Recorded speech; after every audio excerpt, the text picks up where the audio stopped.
Genesis 33, verse 3, verse 5, it says this. It's talking about Esau and Jacob. He himself went on before them, bowing himself to the ground 7 times until he came near to his brother. But Esau ran to meet him and embraced him and fell on his neck and kissed him, and they wept.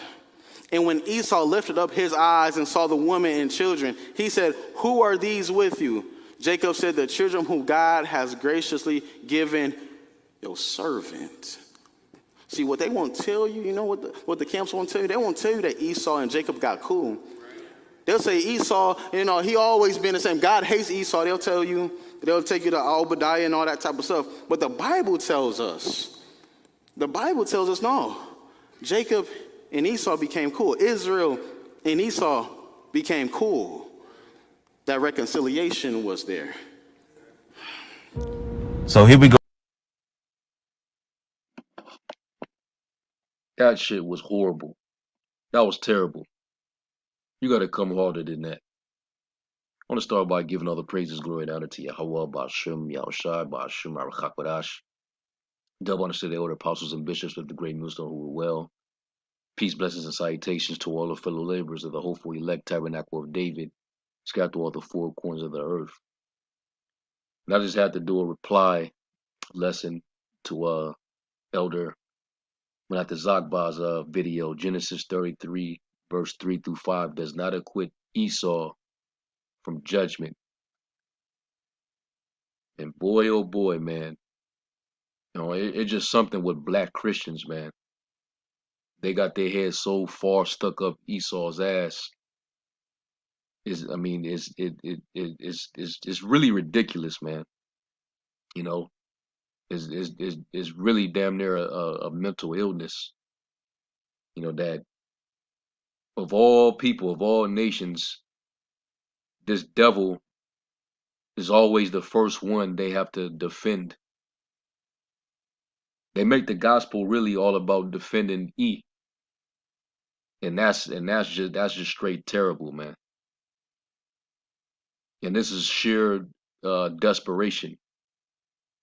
You want to go to Genesis 33 as if this is some groundbreaking information, as if we didn't know about this.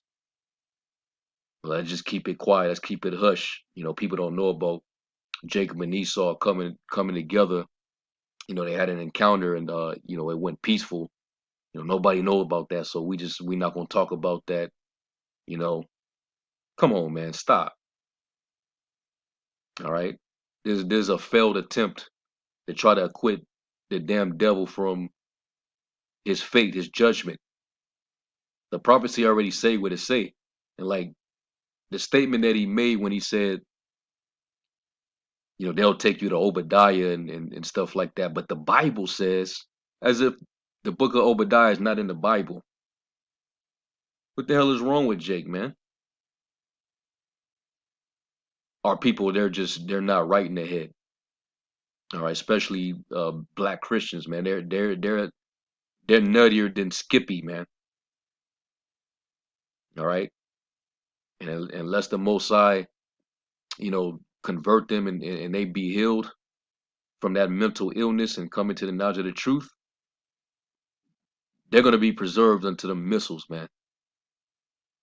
All right, the hell with them, because the Lord is not dealing with Christianity. He's not dealing with Edomites saving Jakes. All right, the Edomites, they're slated to be destroyed, and in the kingdom they're going to go into captivity. That's just the bottom line. They have to serve out their punishment for what they've done. They have to drink of the cup, as it is written. Multiple scriptures talks about that they have to drink of the cup. The same cup that we wasn't to drink, they're gonna drink it. But anyway, dealing with that encounter between Jacob and Esau, and this was the first time they seen each other after Jacob was advised by his mother, Rebecca, to go to Haran. All right, which that's where he met with Laban.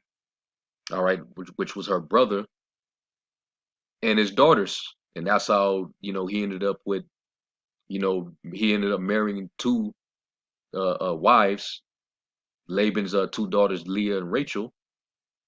And that's how he had the 12 sons. He also had, and they also gave him two handmaids, and he uh, went into them, and all 12 sons, including a daughter, he had Dinah as well, came out of those four women.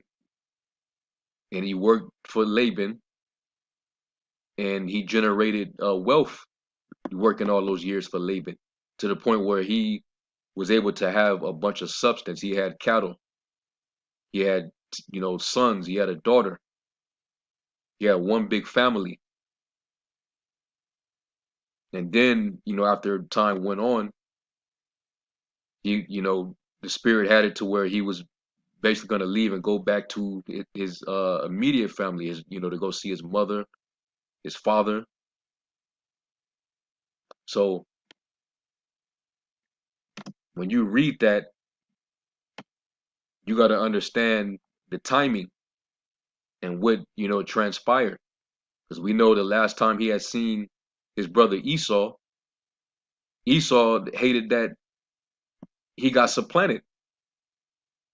Matter of fact, let's go to Genesis 27, and then we're going to go here.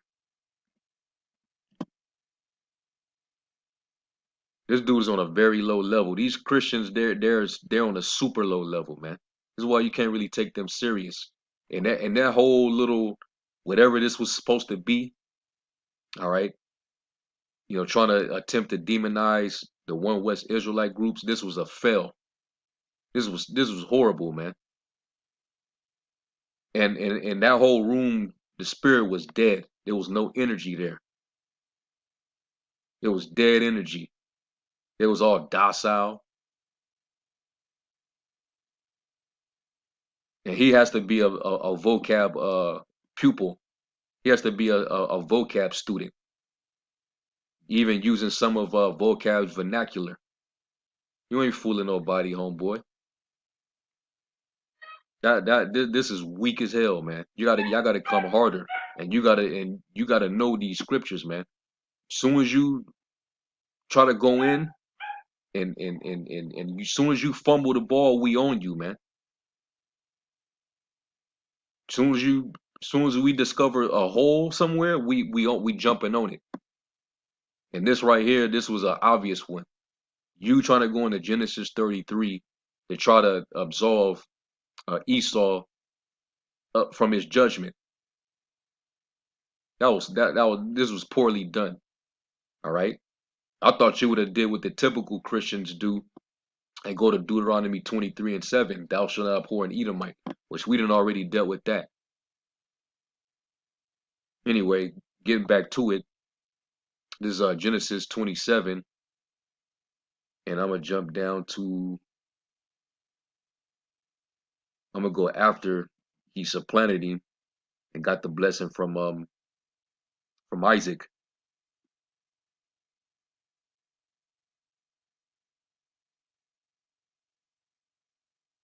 This is Genesis 27:41. And it says, and Esau hated Jacob because of the blessing wherewith his father blessed him.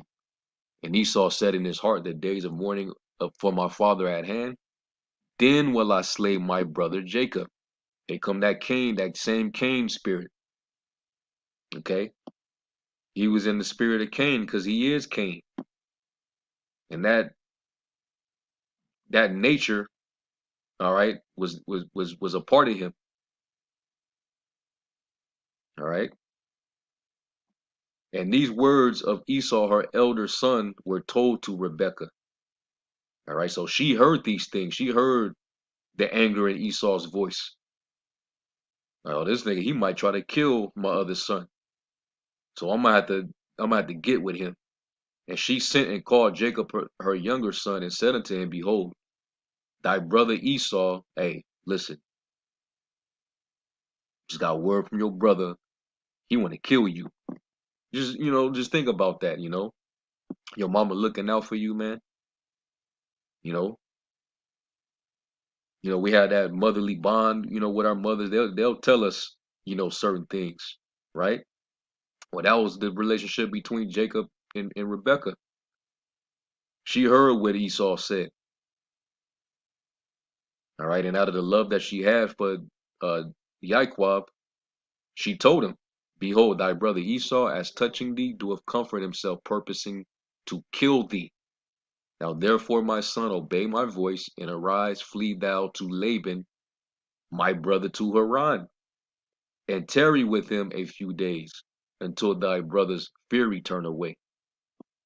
All right, so the spirit really got on Rebekah to give him this advice, because it actually worked out by the next time they saw each other. All right, basically, go away for some time and, wait till the steam goes down, wait till the smoke, clears. They say time heals all wounds, so to speak. I think that's a saying in the world. So this is what she advised him. It says, "Until thy brother's anger turn away from thee, and he forget that which thou hast done to him, then I will send and fetch thee from thence. Why should I be deprived also of you both in one day?" And Rebekah said to Isaac, "I am weary of my life because of the daughters of Heth. If Jacob take a wife of the daughters of Heth, such as these which are of the daughters of the land, what good shall my life do me?" So she wanted, Jacob to, take a wife of her kin instead of, taking a daughter of, these, like the Canaanites. And Esau, he did just that, showing you that he wasn't right. All right. The moment he married a Ishmaelite woman, I believe, and a Canaanite woman. So Jacob hearkened unto the instruction of his mother, and he went and took that journey over to Haran. All right. So by the time he sees Esau for the first time, when he comes back uh, years later. So let's go to Genesis 32. This was after he got the actually no, I think was it the chapter before when he wrestled with the angel and got blessed? It might have been after.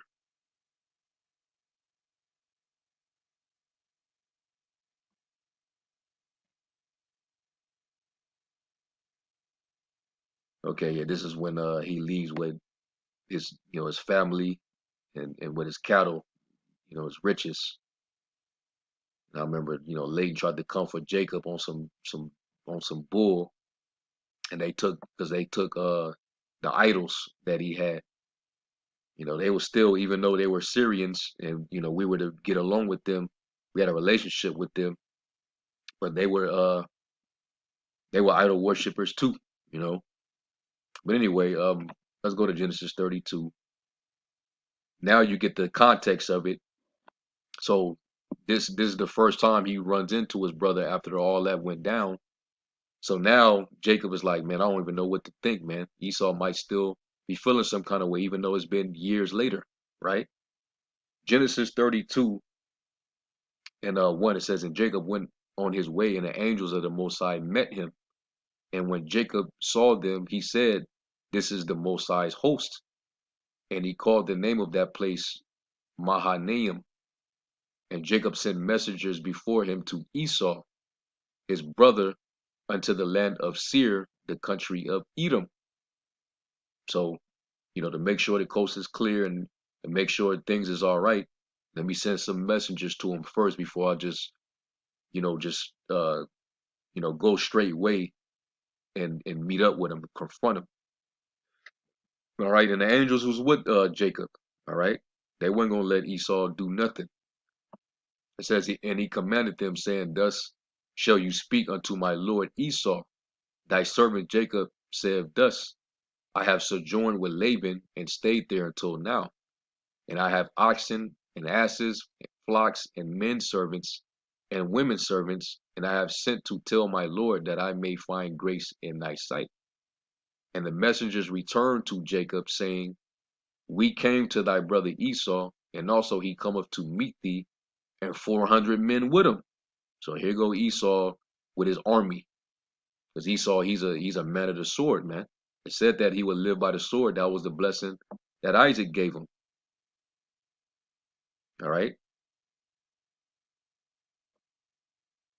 Esau, he always is about, bloodshed. So he's about to come and meet with his brother that got, women, children, cattle. He thinks to come to meet him with 400 men, right? Then Jacob was greatly afraid and distressed, and he divided the people that was with him and the flocks and herds and the camels into two bands, and said, if Esau come to the one company and smite it, then the other company which is left shall escape. So he had to set up a game plan on how he's gonna, deal with Esau, because he still don't know.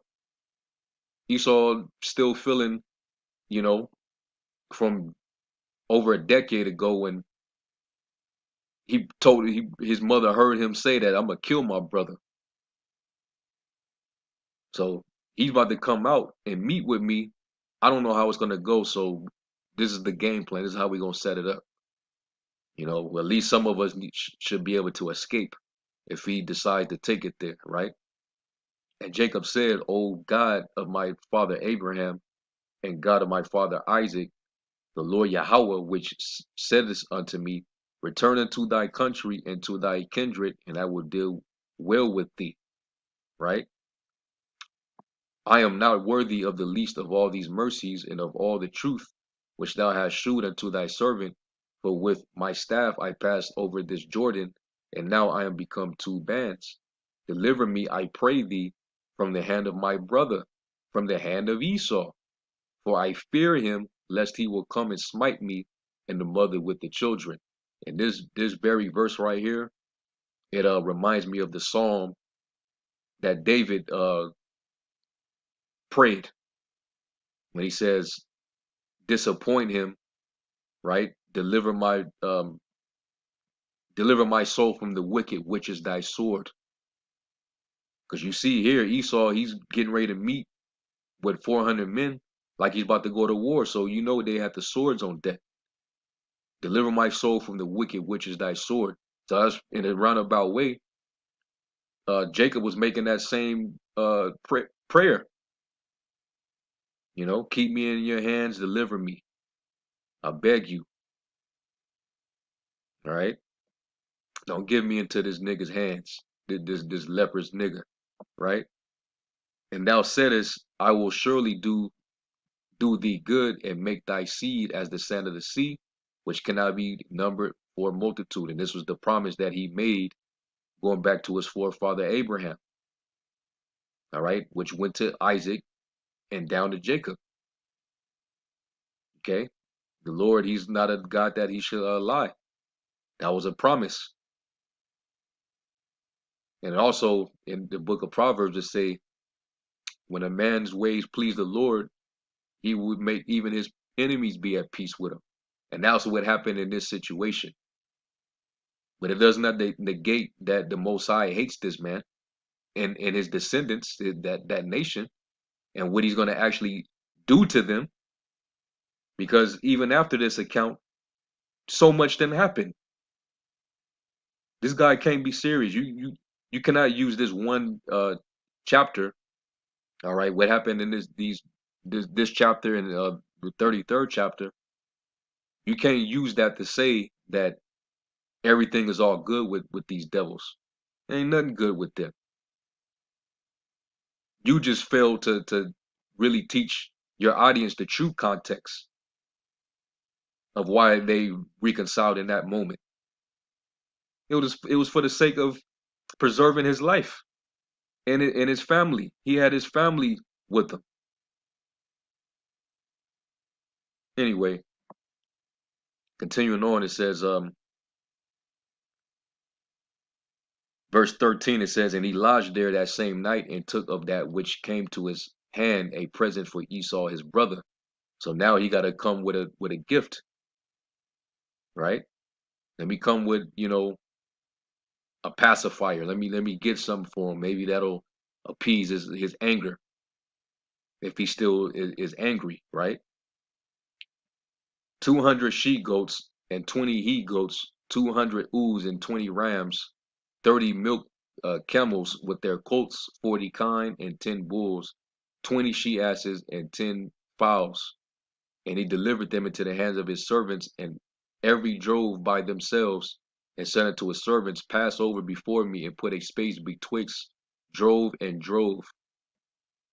And he commanded the foremost, saying, When Esau my brother meeteth thee, and asketh thee, saying, Whose art thou, and whither goest thou, and whose are these before thee?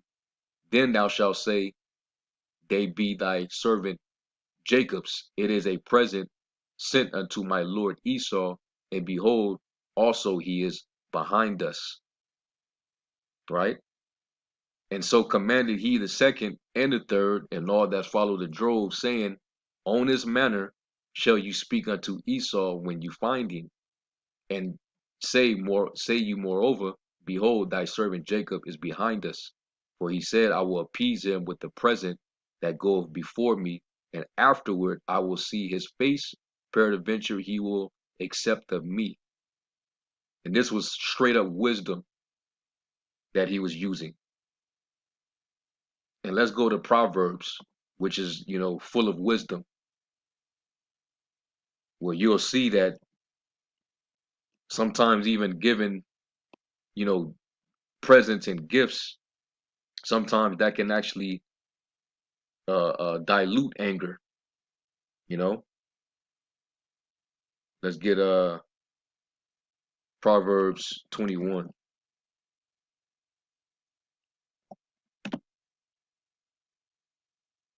Proverbs 21 verse 14. A gift in secret pacifieth anger. Right there in the proverb. And a reward in the bosom strong wrath. All right. So that's literally what Jacob did. He came with a big. He hooked them up basically, like hopefully he accepts this, man. I'm gonna hook him up. Hopefully he accepts it and he don't try to pull nothing. Okay, let's go from there. Let's get Proverbs 19 and verse 6, and it says, "Many will entreat the favor of the prince, and every man is a friend to him that giveth gifts." See that? So you can be given gifts, and that'll change the atmosphere. Like, oh, that's courteous. Somebody giving you something, and even if you don't deserve it, but it's being given to you anyway. You ain't gonna be angry. Somebody's actually giving you something. So that was real smart on Jacob's part. All right. And let me get I think there's another one. Might be let me go to the previous chapter.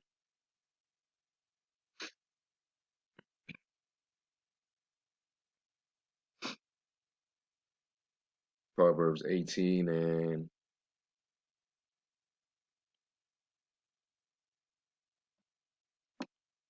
yeah, 15 and 16. It says, "The heart of the prudent getteth knowledge, and the ear of the wise seeketh knowledge. A man's gift maketh room for him, and bringeth him before great men." All right, so Jacob, he was a wise dude, man. All right, and you gotta, know how to, use subtlety and all that. Because Jacob, he was a wise dude. That's how he was able to supplant Esau for the birthright. All right, because Esau, he's subtle. He's very crafty.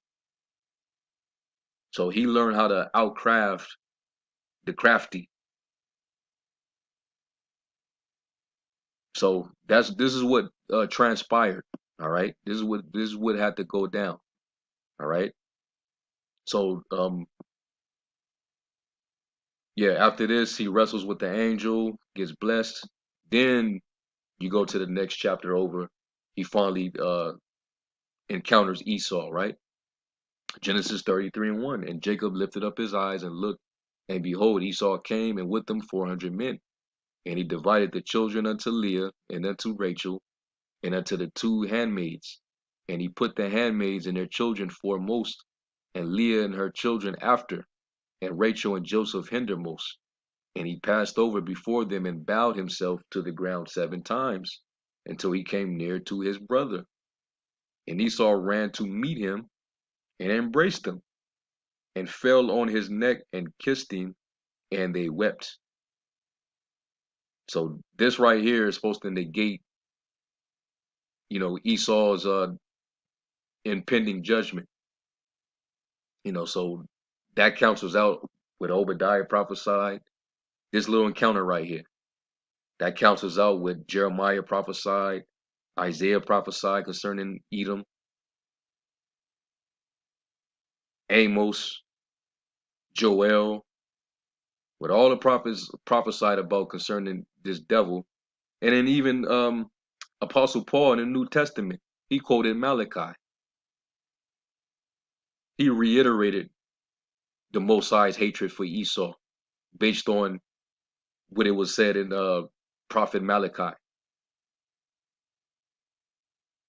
This negates all that though.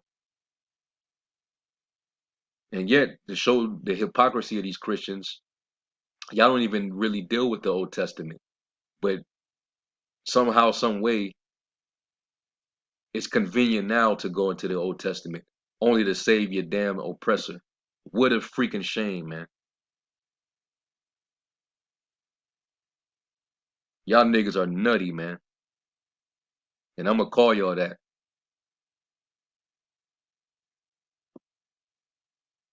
This doesn't negate anything. This is just simply a circumstance that had to happen. He was gonna run into Esau either way. He had to come back to meet his family. All right, hearken unto what his mother told him. So he was gonna eventually run back into Esau, but the Lord had everything in check. All right, I already quoted one of the scriptures. When your ways please the Lord, let's get that. I believe it's in Proverbs 16.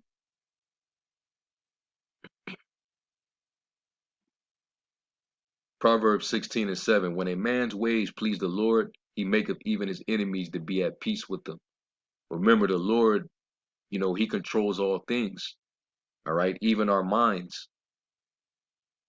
Okay, he works on the minds of men.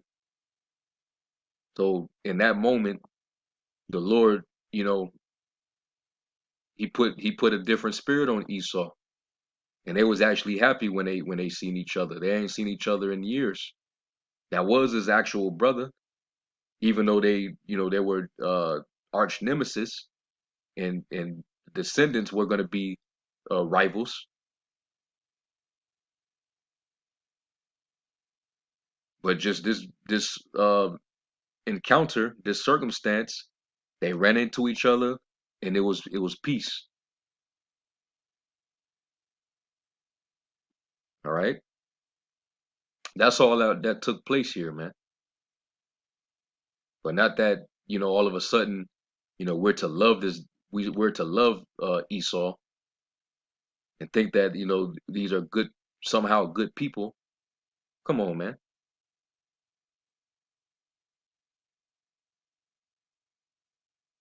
So I'll finish reading more.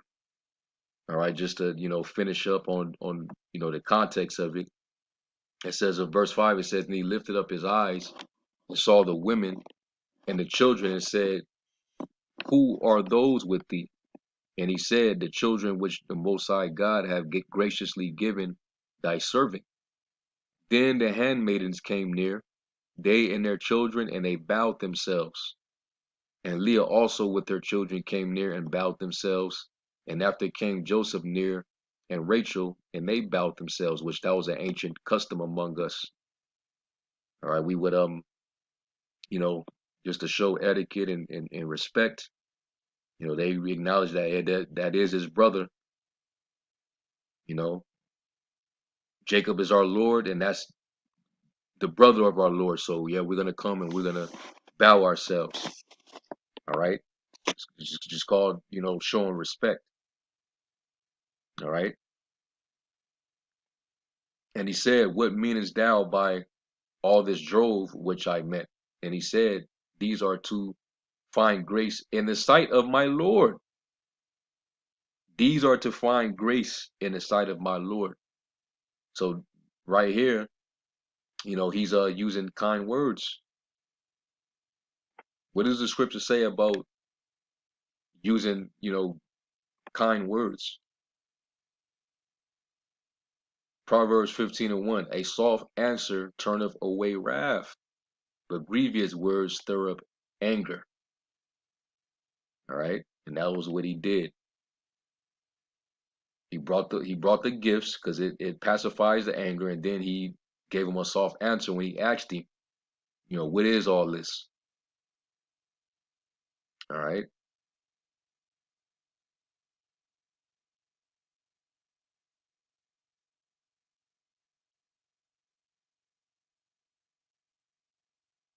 All right. So let me go back. And it says, verse 9, it says, and Esau said, I have enough, my brother, keep that thou hast unto thyself. And Jacob said, nay, I pray thee, if now I have found grace in thy sight, then receive my present at my hand. For therefore I have seen thy face, as though I had seen the face of God, and thou wast pleased with me. Once again, he's using soft words. He's using wisdom. All right, because Esau, he can snap, you know, at any moment. But the spirit had it to where he, you know, it was real calm, and Jacob said the right things in his presence. He basically, Jacob made sure he made no fault. All right. And yeah, Jacob was the stronger of the two. All right. If it came down to it, face to face, one on one, head to head, head up, we already know Jacob would have destroyed Esau. But it wasn't about that. Jacob, you know, he was a peaceful dude. All right. He had a lot of integrity, character. And Esau, he was a man of the field, man. And he lived by the sword. He was good with that sword. All right. And he's, you know, coming through Mount Seir. That was Esau's turf. You got 400 soldiers, you know, waiting around with him. So Jacob had to, you know, he had to do it right. All right. Matter of fact, let me get a scripture I'm thinking about right now in the Apocrypha. I believe it's in we always get it too when we're dealing with these trigger happy centurions when we're in a way with them. Was it Sirach 9?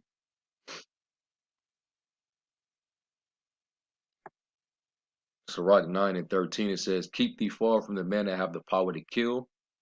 You know, and he's the one that said that he wanted to slay him at some point, right? So shalt thou not doubt the fear of death, and if thou come unto him, make no fault, lest he take away thy life presently. Remember that thou goest in the midst of snares, and that thou walkest upon the battlements of the city. So Jacob, he knew what it was. That's why he had it all mapped out and set up. And look how it all played out. But the hate never stopped because his descendants adopted that hatred, and it carried generation after generation.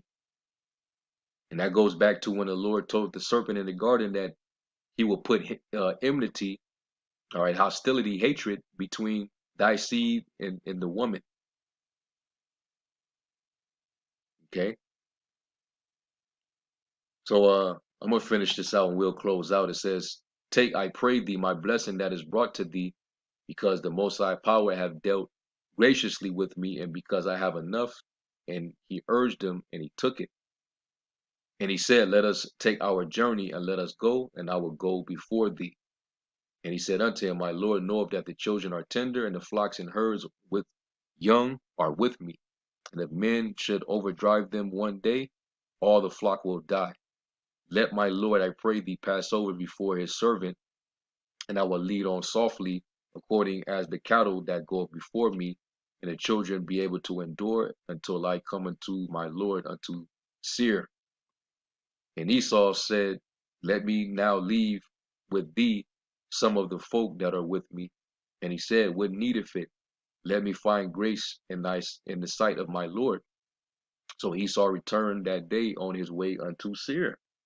And Jacob journeyed to Succoth, and built him a house, and made booths for his cattle. Therefore the name of the place is called Succoth. So that was that. That was it. Esau went his way, Jacob went his way. So I don't see how you got out of this story that somehow, some way, Esau is to be absolved of his, his crimes, all the wickedness that he's done, all the prophecies that talked about his perpetual hatred, how he pursued after his brother Jacob with the sword. Come on, man. How he helped the Babylonians take us down. How the Amalekites, tried to wage war against us as soon as we came out of Egypt into the wilderness. So we're going to forget about that. They wouldn't even let us pass through. We wanted to just pass through. And they came out with swords ready to go. You didn't bring that up to the audience. So yeah, Jake, just stop, my man. Just stop while you at it. You really ain't deep in these scriptures, man. And you're a horrible student. I'm pretty sure Vocab is disappointed, because this was a horrible attempt. All right, and as far as the other stuff that you putting out there, like putting up old clips, that's all just to tap into these people's emotions. If you can win the people's emotions, then you can win over their mind, and it'll get them to easily become biased and have a perceived perception. That's the same tactics that Esau does with his mainstream media. All right, if either they're going to control you through your emotions, or they're going to control you with fear. So you're of your father the devil, man, using his tactics. But anything that y'all do, it's only gonna continue to put the spotlight on us, because everybody that's listening, they're either hearing his word and they're repentant and returning, or they're hearing it and they're despising it and they're getting marked. You can't do nothing against the truth before the truth. And Christianity is losing. All right, it's another tree that's withering.